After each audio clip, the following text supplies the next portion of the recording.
រូប28បឋវីធាតុ ធាតុដី អាបោធាតុ ធាតុទឹក តេជោធាតុ ធាតុភ្លើង វាយោធាតុ ធាតុខ្យល់ ចក្ខុបសាទរូប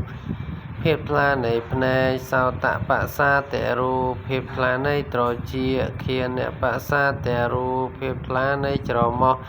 ជីវហាបសាទរូប ភាពថ្លានៃអណ្ដាត កាយបសាទរូប ភាពថ្លានៃកាយ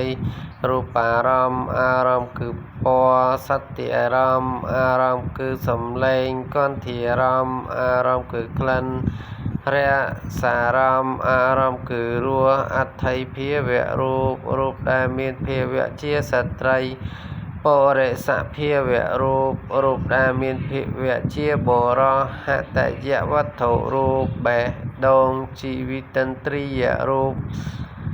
ជីវិតរូប កវលង្ការហារ អាហារគឺដុំពុម្ពនូត អាកាសធាតុ រូបដែលខាំងរវាងចន្លោះ កាយវិញ្ញត្តិរូប ការកម្រើកកាយ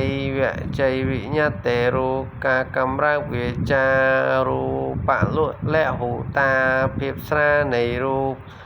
រូបមុទុតា ភាពទន់នៃរូប រូបកម្មញ្ញតា ភាពគួរដល់ការងារនៃរូប